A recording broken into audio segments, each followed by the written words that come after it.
Radio J. Le Forum Radio J, Frédéric Aziza. Radio J. Bonjour à tous et bienvenue au Forum Radio J, dont vous êtes l'invité Jean-Christophe Cambadélis. Bonjour. Bonjour. Dans 2 jours, ce sera donc l'heure de vérité pour Michel Barnier, qui prononcera son discours de politique générale à l'Assemblée. Alors que faut-il en attendre ? Qu'en attendez-vous ? La stratégie du Parti socialiste et du nouveau Front populaire d'annoncer d'emblée une motion de censure contre le gouvernement est-elle la bonne ? Dans ce contexte, quel avenir pour le PS, avec ou sans LFI, sans la France insoumise ? Et au-delà, qu'est-ce qui fait le plus de mal à la France et au vivre ensemble ? La lepénisation des esprits et le Rassemblement national, ou la mélenchonisation des esprits et la France insoumise ?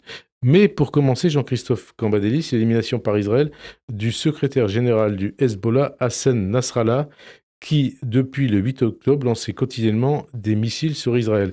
Comprenez-vous la volonté d'Israël d'en finir avec le Hezbollah et ses menaces de destruction soutenues par l'Iran ? Écoutez, on ne va pas pleurer sur la mort de Nasrallah comme on n'a pas pleuré sur la mort de Ben Laden. On ne pleure pas sur la mort des terroristes. Maintenant, c'est fait, mais que de malheur, que de drame, que de bouleversement dans la région, et ce n'est pas terminé. Alors, justement, est-ce que vous dites, comme le président, vous dites on ne va pas pleurer la mort de Nasrallah, comme la mort de Ben Laden, est-ce que vous dites, comme le président américain Biden, qu'il s'agit d'une mesure de justice ? Il fait référence là, notamment aux 241 GIs assassinés par le Hezbollah en 1983, et sa vice-présidente candidate aux élections américaines démocrates, Kamala Harris, qui ajoute « Nasrallah était un terroriste avec du sang américain sur les mains ». C'était un terroriste. Le Hezbollah est toujours une organisation terroriste. Je partage en cela ce que, en son temps, Lionel Jospin avait dit sur le Hezbollah. On rappelle les choses d'ailleurs. C'est février 2000. Il est en déplacement en Israël, Lionel Jospin, et il qualifie le Hezbollah d'organisation terroriste qui, déjà à l'époque, envoyait des missiles et des roquettes sur Israël. Le lendemain, Jospin était la cible de manifestants palestiniens violents à Birzeit qui avaient tenté d'attenter à sa vie. On s'en souvient peut-être pas. Et 24 ans après, on constate qu'il avait raison. Oui, et Yasser Arafat s'était excusé au nom du peuple palestinien, ce qui avait donné d'ailleurs à l'époque une polémique dont on ne se souvient plus, et d'une lettre de Jacques Chirac. Avec Jacques Chirac, qu'il avait convoqué à son arrivée en lui disant qu'il remettait, en disant ça, la paix, la cause de la paix et qui remettait en cause la position de la France. Alors, pourquoi je vous parlais de Biden et de Kamala Harris ? Parce qu'eux, ils font référence aux GIs, 241 GIs assassinés par le Hezbollah en 1983, et pourtant, le Hezbollah avait tué 58 parachutistes français dans l'immeuble du Darakar en 1983. Et aujourd'hui, personne parmi les autorités françaises ne dit les mêmes choses que Biden ou Kamala Harris. Ne fait référence au crime du Hezbollah contre la France. Vous savez, c'est un débat qui traverse la gauche. Ce n'est pas parce que on condamne Benjamin Netanyahou, qu'on constate qu'il est inculpé pour crimes de guerre ou crimes contre l'humanité, que l'on doit prendre position de défense du Hezbollah et du Hamas. Beaucoup, à gauche, développent cette théorie. Il faut condamner le terrorisme, condamner l'antisémitisme, condamner les prises de position racistes vis-à-vis des Palestiniens. Et la France doit, sur ce terrain-là, avoir une position équilibrée, et il serait juste que le président de la République s'exprima. Disent quoi ? Ce qu'il a envie de dire. Israël a vengé la France ? Non, je ne pense pas que la formule doit être que nous avons une vengeance par un État tiers, mais de dire que nous combattons le terrorisme où qu'il soit. Mais alors justement, les coups portés par Israël contre le Hezbollah ont été fêtés en Iran, à Téhéran, et dans d'autres villes iraniennes, en Syrie et même au Liban, ainsi que dans certains pays du Golfe. Et pourtant en France, et vous y faisiez allusion, il se trouve qu'un parti, LFI, son leader, Jean-Luc Mélenchon, qui a dénoncé pour Mélenchon, je cite, le massacre de masse d'Israël au Liban, qui a désigné Tsahal comme l'armée d'invasion de Netanyahou et qui a apporté son plein soutien à la résistance nationale des Libanais. qu'est-ce que ça vous inspire? Et quelque part, Jean-Luc Mélenchon, il laisse entendre que l'Hezbollah est un mouvement de résistance. Oui, mais ce n'est pas un mouvement de résistance. Mais c'est bien ce qu'il laisse entendre. Bien sûr. Et vous en pensez quoi? Il est pas explicite, évidemment, il Ouais, est mais implicite. Ouais. Il laisse entendre cela, ce qui n'est pas vrai. Mélenchon. Mélenchon laisse entendre cela. Ce n'est pas un mouvement de résistance. C'est un mouvement qui s'est implanté dans le sud du Liban après la défaite de l'OLP, qui est venu se substituer à l'OLP. On se souvient pourquoi. Parce que l'OLP a été battu, a dû quitter le Liban grâce à François Mitterrand à l'époque. Mais c'était dû au fait que les milices chrétiennes étaient rentrées dans les camps de Sabra et Shatila avec le soutien de Sharon, on s'en souvient à l'époque. C'est un peu plus compliqué que ça. Hein. C'est ma vision, si vous permettez, Ouais. de la situation. Et donc, à partir de là, le Hezbollah, organisation terroriste, mais pas simplement, parce que c'est une organisation, un peu comme le Hamas, d'un certain point de vue, qui vise à installer un État islamique. Pas simplement une organisation terroriste. Le terrorisme est au compte. Sur le modèle du régime iranien. Hein. Oui, moi je pense qu'une des grandes erreurs de la gauche est d'avoir soutenu Khomeini. Et donc on l'a fait une fois. Qui à l'époque était soutenu d'ailleurs par Valéry Giscard d'Estaing. Oui, mais on l'a fait. Vous permettez que je parle pour la gauche. De la gauche, c'est sûr. On l'a fait une fois, on n'est pas obligé de le reproduire à chaque fois. C'est-à-dire, vous pourrez préciser les choses. On a fait une fois, on a soutenu Khomeini en estimant qu'il était l'arme d'une révolution nationale dans son propre pays, c'est-à-dire l'Iran, et il a été le vecteur d'une dictature islamiste rigoureuse et qui aujourd'hui persécute les femmes. Oui. Mélenchon qui pleure la mort de Nasrallah quelque part. Hein, c'est bien ça. Quand on lit ce qu'il écrit. Il ne le dit pas. Bon, donc on ne peut pas lui faire un point. Mais on le sous-entend. Oui, il le sous-entend. Il le sous-entend. Une question simple. Qui a pleuré la mort d'Hitler en 1945 ? C'est un peu excessif comme formule. Mais c'est pour ça que j'ai préféré Ben Laden comme comparaison, parce que c'est exactement la même chose. Et Hitler, c'est pareil. Hitler n'était pas un terroriste. Oui, mais c'était un dictateur. Et oui, bien sûr. Mais bon, on y reviendra, parce qu'il y a d'autres sujets sur cette question par rapport à Jean-Luc Mélenchon, qui ne se réduit pas à cela. Mais aujourd'hui, il est évident que la prise de position de la gauche ne peut pas être d'être derrière le Hezbollah, derrière le Hamas et derrière l'Iran. À un moment donné, il faut quand même voir les réalités en face. Ce ne veut pas dire que nous soyons derrière Netanyahou aujourd'hui, mais il faut constater ce que sont ces mouvements et ce qu'ils impliquent. Et quelle est leur perspective. Quand on dit derrière le Hamas, derrière le Hezbollah, derrière l'Iran, vous les sous-entendez comme la LFI. Je parlais de LFI. Vous parlez de LFI. Depuis le pogrom du Hamas du 7 octobre, Mélenchon et ses camarades de la France Insoumise multiplient les déclarations et tweets Roland nauséabonds, antisémites, sur le CRIF, sur des personnalités d'origine juive comme Yael Braun-Pivet, Elisabeth Borne, Ruth Elkrief. En 2013, il avait déjà utilisé un cliché antisémite pour attaquer votre ami Pierre Moscovici. Je suppose que vous vous en souvenez. Qu'est-ce que ça vous inspire ? Bien, ça m'inspire que nous sommes dans la dégénérescence de l'israélophobie. C'est-à-dire que on estime que toute la question au Moyen-Orient, c'est l'État d'Israël et qu'il faut sa destruction, qu'il faut un État de la mer jusqu'au Jourdain et que cet État sera par ailleurs islamique. Et donc, à partir de là, tout ce qui est vu à travers cela. C'est une tout ce qui est vu par Mélenchon et ses amis. Oui, tout ce qui est vu par Mélenchon. Ouais. C'est une forme nouvelle. C'est pas forme de quoi? Nouvelle antisémitisme? Oui, ce n'est pas l'antisémitisme des années 30, on se trompe là-dessus. C'est quoi? Ça n'a rien à voir. C'est ce que j'appelle l'israélophobie, c'est-à-dire la phobie d'Israël, parce que le but ultime des mouvements de gauche doit être la destruction d'Israël. Moi, je ne suis pas sur la thèse. Ouais. Pour les Israéliens, c'est la valise ou le cercueil. Non, je suis jusqu'au bout pour 2 États. Donc, s'il y a 2 États, il n'y a pas la destruction de l'État d'Israël. Et c'est la pensée, c'est ce que pense Mélenchon et ses amis. Totalement. Mais c'est pour la destruction d'Israël. Mais bien sûr. Mais bien sûr, si vous voulez, je termine en disant que ça finit par les protéger de dire l'antisémitisme.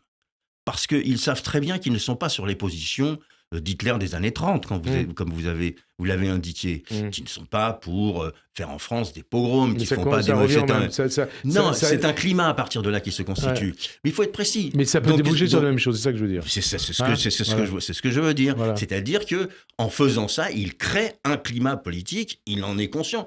Il en subit Mélenchon. Oui, et il en subit par ailleurs les conséquences, parce qu'il est dans un coin de l'échiquier aujourd'hui, il ne peut en sortir. Et dernière sortie de Mélenchon, c'était hier, je crois, il a visé le nouveau ministre des Affaires étrangères, Benjamin Haddad, qu'il a accusé, je cite Mélenchon, d'être acquis à la politique de Benjamin Netanyahou, ce qui est juste faux. Le crime de Benjamin Haddad, vous savez ce que c'est, c'est d'être juif. En clair, qu'est-ce que fait Mélenchon au ministre des Affaires européennes, à ce ministre de la République?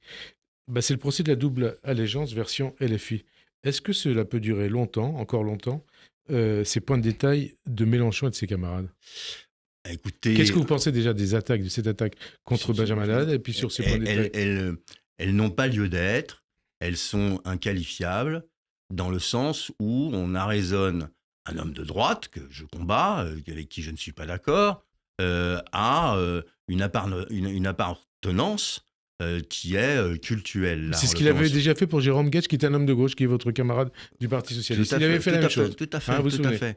Mais ça procède de ce que je vous disais tout à l'heure. C'est-à-dire que c'est une nouvelle forme. C'est qu'en fin de compte, les Juifs de France sont solidaires d'Israël. C'est le procès de la double allégeance. Mais il n'y a pas de contradiction. Moi, je connais énormément de Juifs de France qui sont contre Netanyahou, qui descendent tous les samedis manifester à Tel Aviv. Donc ça veut dire que vous faites des Juifs une entité politique subordonnée au gouvernement. D'ailleurs, on peut être juif, français ou pas, être pour ou contre la politique de Netanyahou et ne pas être accusé de ne pas être la cible d'attaque sur la double allégeance supposée. Tout à fait.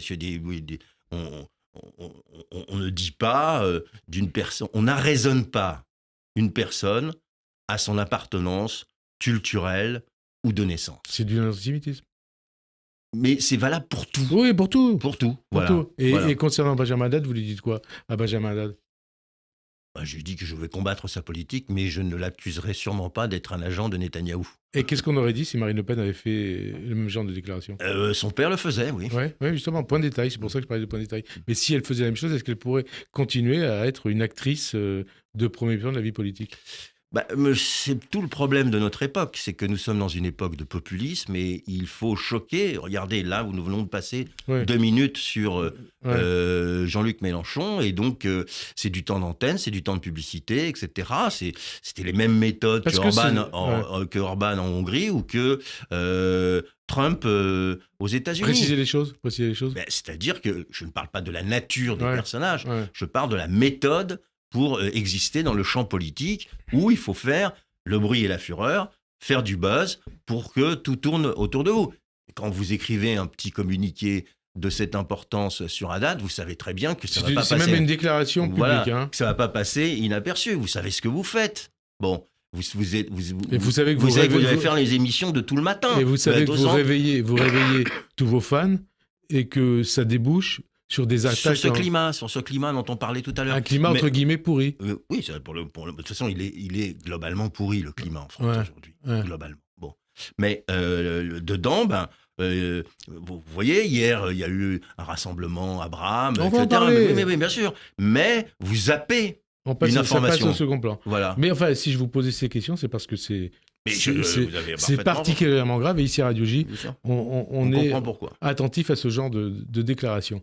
Une stratégie, en tout cas de LFI, à l'origine de la prise de distance depuis octobre dernier entre le Parti Socialiste et LFI. C'est bien ça, Bien avant. Le PS, oui. Et alors le PS qui a pourtant contracté une alliance avec LFI au sein du nouveau Front Populaire aux dernières élections législatives. C'est quoi? C'est une erreur de stratégie de la part de votre parti, Jean-Christophe Cambadélis? Et vous disiez bien avant.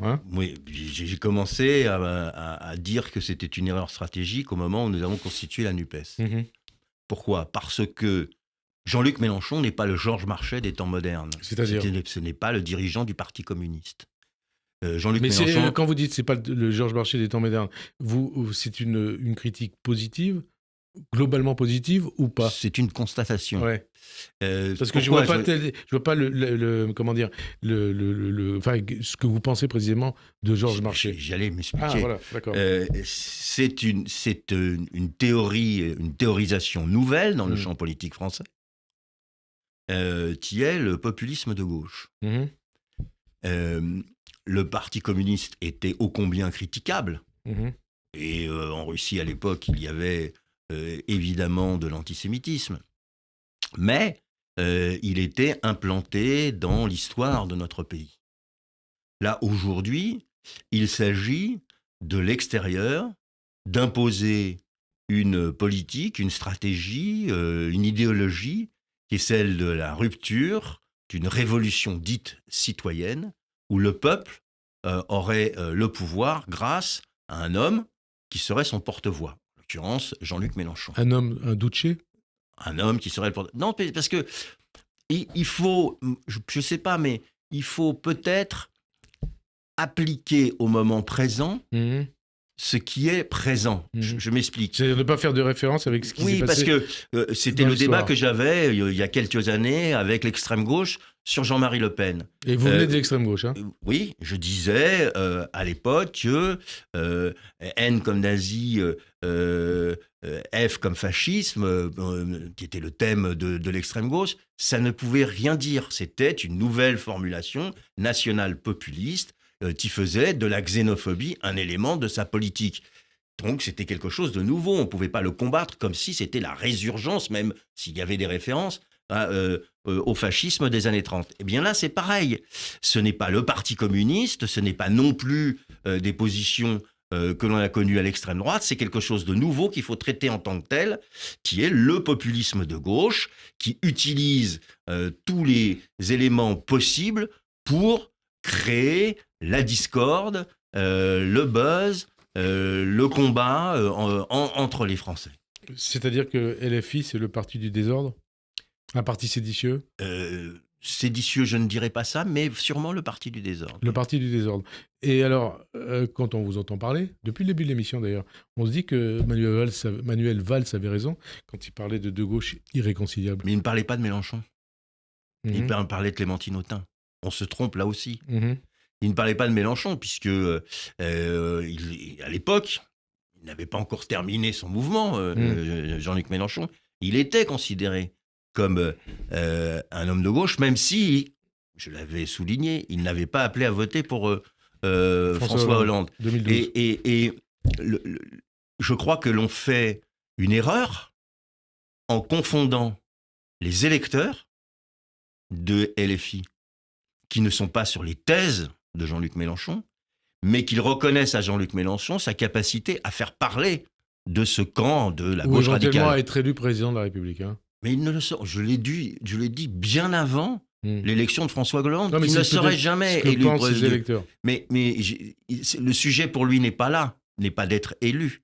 C'est de créer les conditions d'une révolution. Révolution par la rue? Une vraie révolution? Une révolution. 89? Oui. Avec lui, il l'appelle citoyenne. Avec du sang et des larmes? Oui. Non, mais c'est intéressant de savoir ce que vous en pensez. Voilà, c'est une révolution qu'il appelle citoyenne pour que ce ne soit pas une révolution insurrectionnelle, mais on ne se réfère pas à Robespierre pour rien. Et on se réfère au Venezuela, à Cuba et ainsi de suite. Alors, aujourd'hui moins, vous avez vu qu'il a repris ses distances vis-à-vis disons qu'il n'en parle plus. Et il était, oui, c'est vrai, il avait une image qui était celle de Chavez, et il est très articulé sur les mouvements de gauche latino-américains, anti-impérialistes, etc. Ou du Proche-Orient. Alors, dans le Proche-Orient... Enfin, islamiste qui considère... Oui, mais parce que pour lui, le terrorisme est une contradiction secondaire par rapport à la question de l'impérialisme. Excusez-moi de rentrer dans ces détails idéologiques, mais le problème principal, c'est Israël, ce n'est pas le terrorisme. Moi, j'inverse le processus. L'avenir du PS, ça passe par une alliance avec LFI ou par une rupture définitive avec LFI? Ça passe par une rupture avec LFI, une indépendance stratégique du Parti socialiste, qu'il retrouve son indépendance stratégique et qu'il fonde quelque chose, lui aussi, de nouveau. Alors, justement, vous parliez de la réunion de Bram. Oui. Bram, c'est une ville pour nos auditeurs, parce qu'ils peuvent s'imaginer autre chose. Donc, Bram dans l'Aude, autour de Carole Delga, c'est quoi la prochaine étape?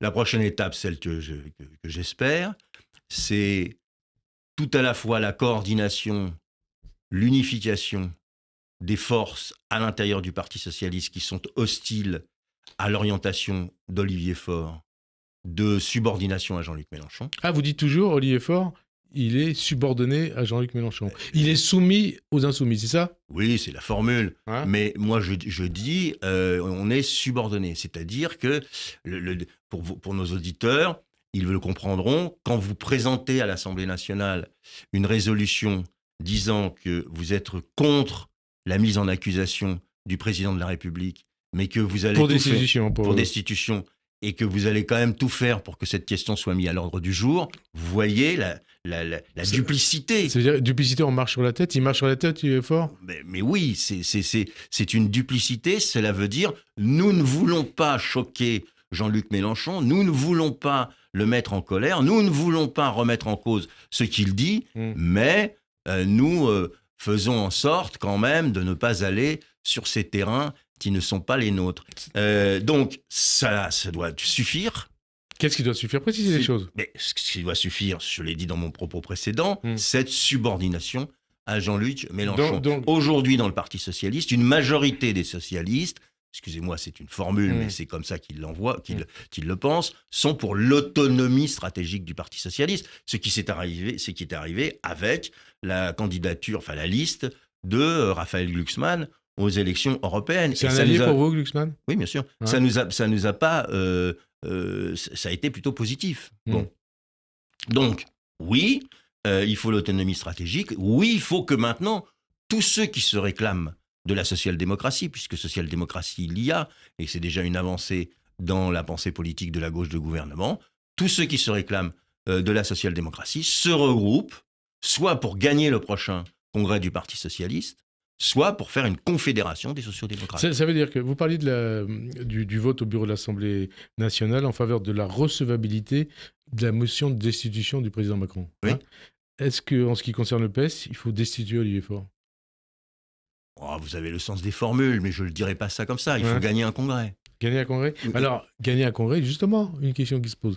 Olivier Faure, il souhaite reculer la date du congrès du PS. Est-ce que vous acceptez cette décision? Et puis, quel message vous lui envoyez à Olivier Faure par rapport au congrès? Indépendamment de ce que vous venez de dire précédemment. Il doit y avoir un congrès vite. Parce qu'il devait avoir lieu au début d'année. Oui. C'est à la fois début 2025. Statutaire et nécessaire politiquement. Donc, statutaire, on précise les choses, c'était 6 mois après les élections. 6 mois après une élection. Une élection. Donc, 6 mois après les élections législatives. Donc, ça veut dire que ça devait être décembre-janvier. Oui, décembre-janvier. Donc, on peut aller jusqu'à février-mars s'il le veut. Ouais. Mais il faut le faire. C'est à la fois statutaire et nécessaire politiquement parce qu'il faut clarifier les choses. Je vais vous dire pourquoi. Parce que si nous pensons, et nous le pensons tous, et il le pense aussi, Olivier Faure, que M. Barnier va tomber, il faut savoir ce qu'on fait. Est-ce qu'on recommence avec Lucie Castet ou est-ce qu'on envisage une possibilité comme elle a été posée avec Cazeneuve ou d'autres, ou Karim Bouamran ou d'autres? Et alors justement, donc s'il refuse, parce qu'a priori aujourd'hui il refusera, non, est-ce que vous irez jusqu'à vouloir imposer les choses devant la justice? Je l'ai combattu quand Arnaud Montebourg voulait m'emmener devant la justice. Quand vous étiez premier secrétaire. Quand j'étais premier secrétaire. Moi, je pense que la politique ne se mène pas devant les prétoires. Mais il n'y a pas un mais? Mais il n'y a pas de mais. Je suis certain, en entendant les voix les unes après les autres, y compris des grands élus du Parti socialiste, les maires qui soutenaient jusqu'à présent Olivier Faure, ils sont à la veille d'élections municipales. Ils ont besoin de clarté sur la stratégie. Donc, un congrès avant les municipales, largement avant les municipales. Bien sûr. Et vous avez bon espoir que vous serez suivi ou pas? Mais nous allons être suivis. Oui. Parce que les prises de position se multiplient, y compris dans le camp d'Olivier Faure. Ça veut dire qu'Olivier Faure, ses jours sont comptés à la tête du PS? Pour vous, c'est la logique ou pas? Moi, je pense qu'aujourd'hui, les foristes, comme on dit dans le Parti socialiste, sont profondément divisés, qu'ils voient bien que la voie de subordination à Mélenchon est une impasse et qu'il faut retrouver une certaine forme d'autonomie. Avec qui à la tête du PS? Après, il faut trouver quelqu'un. Je veux dire, François Hollande Non, François Hollande ne va pas revenir, ni moi. Non, je pense que il y a une nouvelle génération et qu'il faut puiser dans cette nouvelle génération. Parce que certains ont vu la réunion d'hier à Bram, où vous étiez, comme la première étape de la candidature de François Hollande à l'Élysée. C'est juste ou pas ? Bon, rien ne permet de le dire. Il est venu pour parler de son dernier ouvrage, qui est très bon d'ailleurs, sur la question internationale. Je sais pas pourquoi vous me faites rire, mais allez-y. Bon, vous avez le droit de rire. Il est venu pour exposer ça. Ouais. Il y avait tellement de personnalités, parce que vous aviez Cazeneuve, vous aviez Cameron Deldia, qui ne sont pas... Vous aviez Raphaël Glucksmann qui a lancé son mouvement, vous aviez Karim Ouamram, donc on ne peut pas dire que la réunion a tourné autour de François Hollande. Il était une des personnalités, et je crois qu'il a raison, c'est qu'il ne veut pas capter le Parti socialiste ou les forces de gauche. Il est là pour être utile et être apaisant. Autre dossier plus grave, Jean-Christophe Cambadélis, le viol suivi de l'assassinat de Philippine Lenoir de Carlan, cette jeune étudiante de 19 ans, violée donc et assassinée par un citoyen marocain récidiviste visé par une obligation de quitter le territoire français, a une nouvelle fois enflammé le débat sur cette question. Le ministre de l'Intérieur Bruno Retailleau, le nouveau ministre de l'Intérieur Bruno Retailleau, veut tirer les leçons des failles qui ont permis la remise en liberté de l'assassin présumé pour changer les règles dans la mesure où il considère que les règles protègent des individus dangereux plutôt que les victimes. Est-ce que vous êtes d'accord avec lui ? Monsieur Retailleau nous fait une ciotti. Alors on précise les choses. Qu'est-ce qu'il dit Bruno Retailleau ? C'est dans le JDD aujourd'hui. Il souhaite que les règles soient changées, que ce soit sur les libérations anticipées, la réponse pénale, les remises de peine, la durée de rétention, les conditions d'expulsion ou l'appel non suspensif des préfets au moment de la libération dans un CRA. Donc, ce sont les positions de Ciotti au sein du gouvernement de M. Barnier.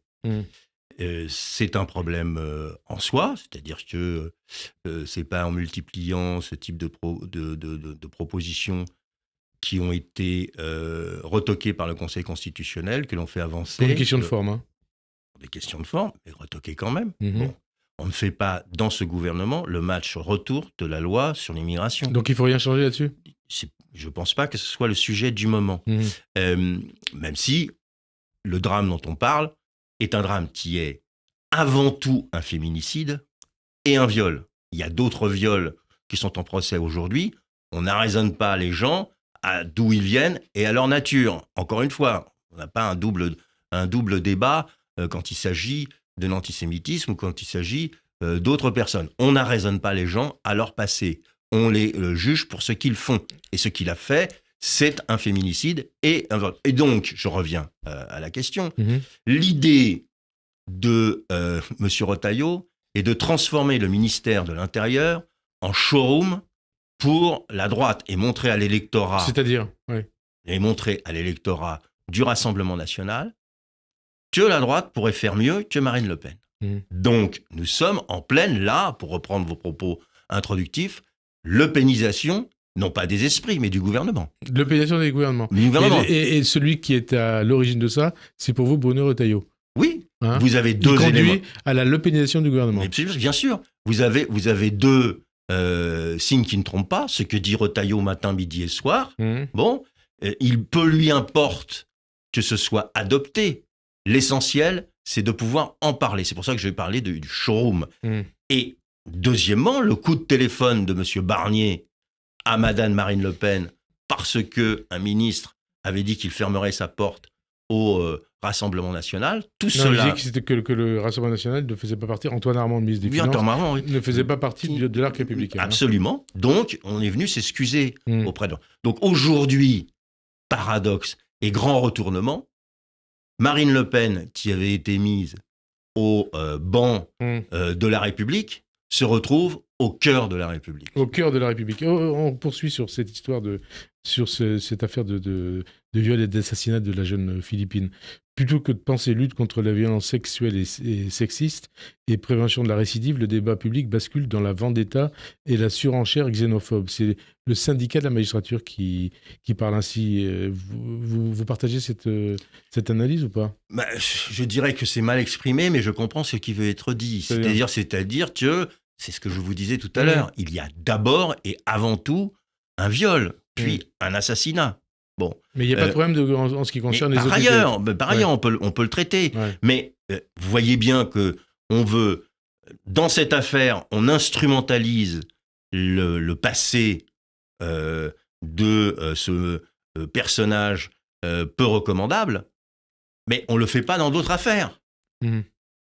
Donc, vous voyez bien qu'il y a une volonté. Et est-ce que la gauche ne paie pas cet angélisme face à la violence et à ses réticences à traiter le dossier d'immigration? Vous savez, il y a bien longtemps qu'il n'y a plus d'angélisme dans la gauche. Mais ça revient un peu. Non, Hein? honnêtement, je ne Une peux partie pas de la ça. gauche, hein, LFI par exemple. La police tue. Oui, alors ça, oui. La Hein? police tue, ce n'est pas la position de la gauche.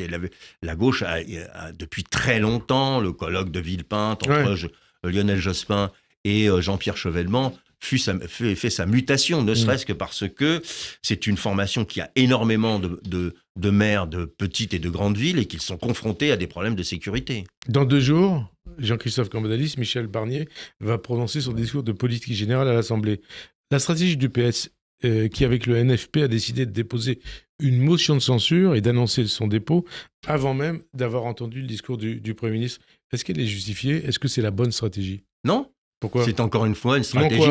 Non, c'est encore une fois une stratégie de subordination à Jean-Luc Mélenchon qui a estimé que c'était Lucie Castet ou rien. Ouais. Donc là, a priori, on ne sait même pas ce que va dire le Premier ministre. A priori, on dépose une motion de censure. Et donc cela veut dire que ça ne peut pas être Barnier parce que c'est la continuité de Macron, le faux nez de Macron, etc. Mais on ne sait pas ce qu'il va dire. Par exemple, il engageait un processus pour revisiter la question du retraite. Je ne sais pas ce qu'il va dire. J'allais vous poser des questions là-dessus. Si il décide, par exemple, de lancer un débat sur la question de la proportionnelle, on va voter la motion de censure sur ces questions-là. Bon. Mais alors ça veut dire qu'en fait, il se plante surtout pour entre guillemets, Olivier Faure. Surtout. Mais à partir du moment où vous êtes cadré par une force politique qui, elle, a une orientation, Jean-Luc Mélenchon veut rapidement que le président de la République dégage parce que... Ah, vous dites dégage. C'est ce qu'il veut, Jean-Luc Mélenchon, le dégagisme de Jean-Luc Mélenchon. Ouais. Donc, pourquoi ? Parce qu'il pense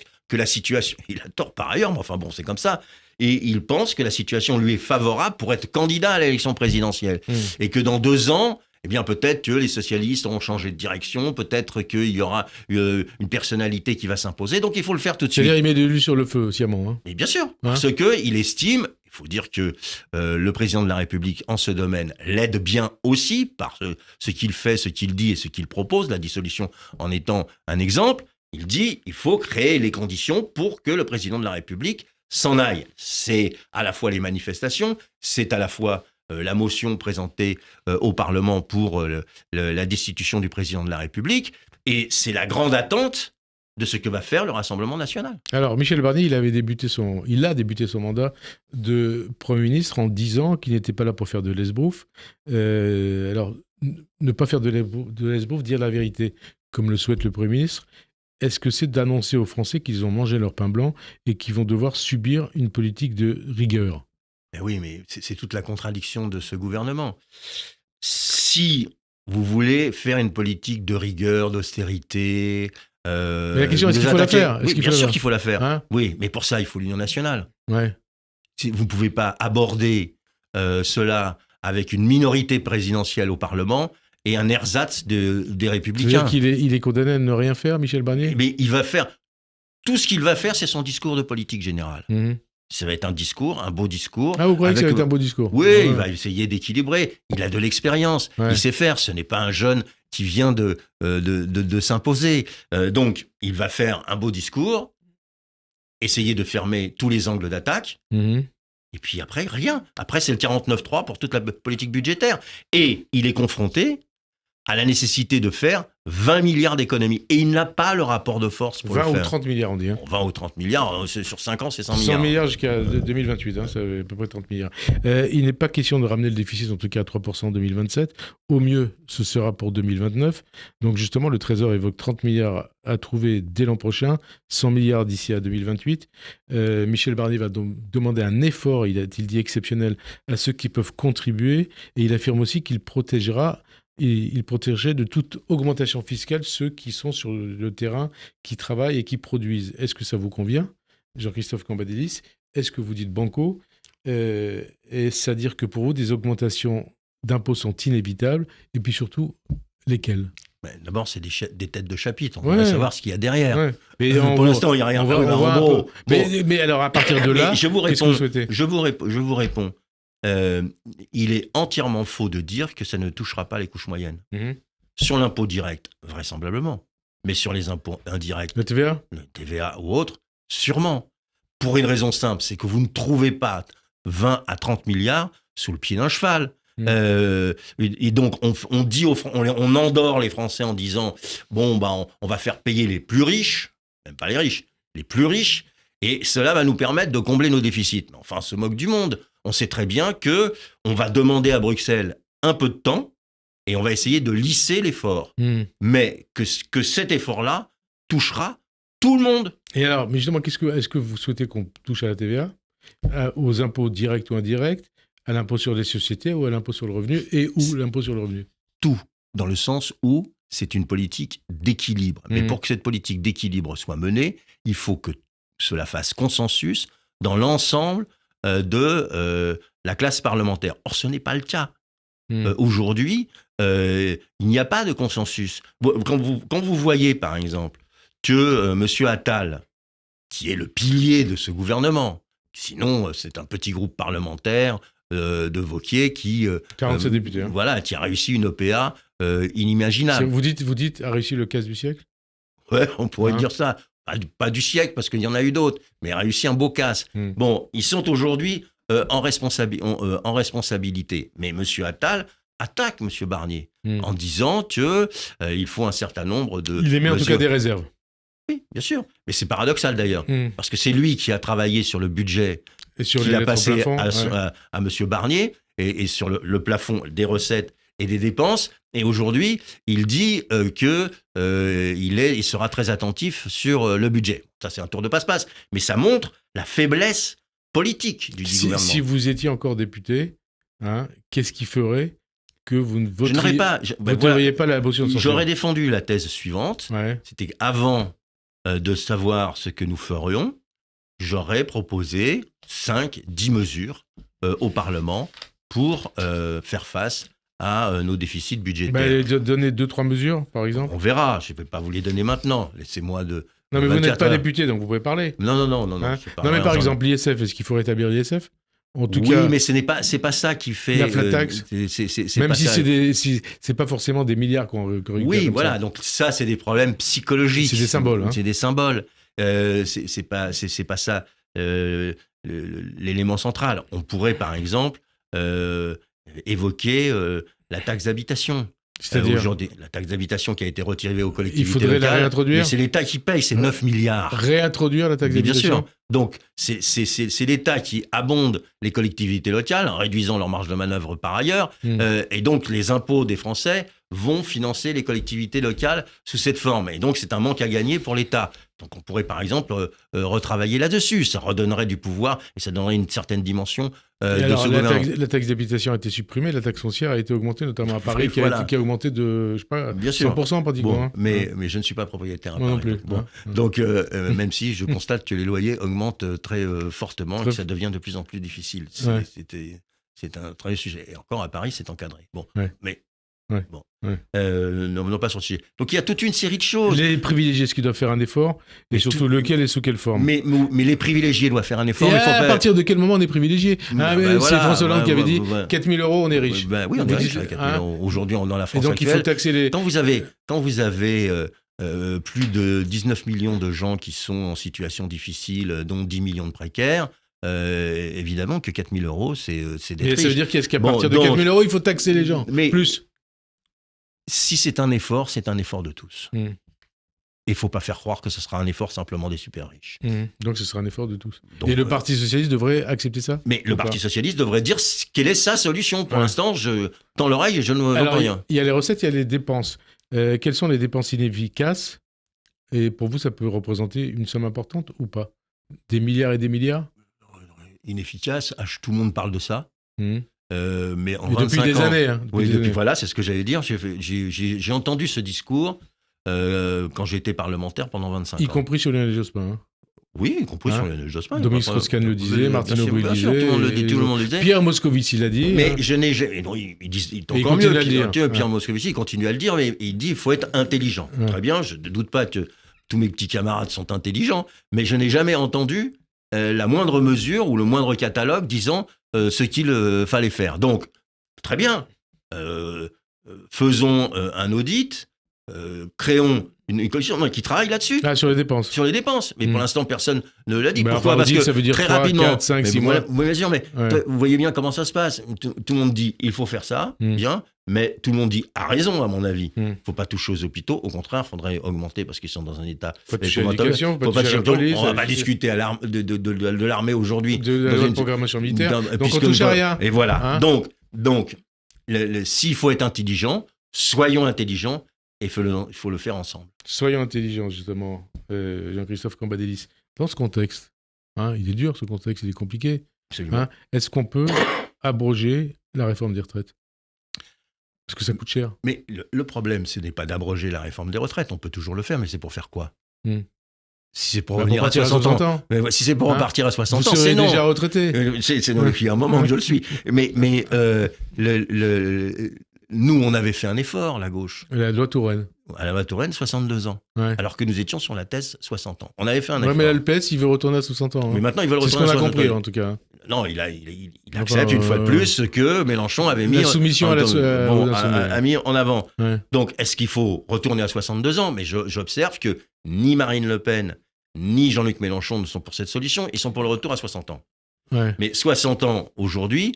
Vous ne pouvez pas faire la retraite à 60 ans, l'augmentation du SMIC, l'augmentation des services publics, l'augmentation des salaires, etc. À un moment donné... et des cadeaux pour Noël. Et oui, voilà. À un moment donné, il faut savoir qu'un budget, c'est un budget. Ouais, donc l'abrogation de la réforme des retraites, ce n'est pas possible. Non, mais encore une fois, c'est une abrogation ou une rediscussion, comme dit la CFDT. Mais pourquoi faire ? C'est tout. Quand vous voyez ce qui se passe, et on n'a pas parlé du pouvoir d'achat, SMIC ou pas, 1 600 €, je suppose que vous avez des idées là-dessus, mais vous les développerez devant vos camarades du PS. Oui, je ne pas ça. Est-ce que vous considérez que le gouvernement Barnier peut durer, ou est-ce que vous pensez qu'il est en sursis à Matignon, qui va tomber, et qui va rester jusqu'à quand en place ? Il est dans la main parlementaire de Marine Le Pen, d'où les concessions qu'il est obligé de faire à cette dernière. Et il va durer ou pas ? Il peut durer ou pas ? Ça dépend du procès de Marine Le Pen. C'est-à-dire à partir du moment où Marine Le Pen est en procès dans quelques jours... Il va durer 2-3 mois, je crois. 2-3 mois. À partir du 30 septembre. Je pense qu'elle attendra les réquisitoires du parquet pour savoir si elle est traitée de la même manière que François Bayrou. C'est-à-dire que la question de l'inéligibilité de Marine Le Pen ne se pose pas. Si l'inéligibilité de Marine Le Pen est dans les réquisitions du parquet, à ce moment-là, elle aura compris que son intérêt, c'est d'aller vite. D'aller vite et de faire tomber le gouvernement, mais avec des élections législatives qui ne peuvent pas avoir lieu avant le mois de juin. Là, elle rejoint le camp de ceux qui posent la question du président de la République. Vous parlez de procès, ce sera la dernière question de cette émission. Vous avez été condamné, c'est le 4 septembre dernier, à 8 mois de prison avec sursis et 60 000 € d'amende, dont 30 000 avec sursis, pour avoir entre 2015 et 2017 utilisé, en tout cas c'est des accusations, à des fins personnelles, une partie de votre enveloppe de frais de mandat. Comment on vit une telle décision de justice quand on est un homme politique ? Mal. Ouais. Parce que je n'ai pas eu un procès équitable. C'est la raison pour laquelle j'ai fait appel. Et vous attendez quoi de cet appel qu'on revienne à ce que le parquet préconisait en son temps, à savoir 6 mois avec sursis, pas d'inéligibilité et pas d'amende, parce que au fond, tout le monde avait compris que je remboursais au fur et à mesure mon IRFM, c'est-à-dire la petite enveloppe que l'on a pour ses frais quand on est parlementaire. Vous avez déjà remboursé une partie à l'Assemblée nationale ? Tout était remboursé. Constamment, je remboursais constamment. Mais j'estime que si je remboursais, c'est que je savais qu'il fallait donc rembourser. Vous saviez que vous avez commis une faute. Voilà. Merci en tout cas Jean-Christophe Cambadélis d'avoir répondu à notre invitation. Bonne fin d'après-midi sur Radio J. Vous aussi. Bonne fête de fin d'année, Shana Tova à tous nos auditeurs. Et à dimanche prochain. Merci.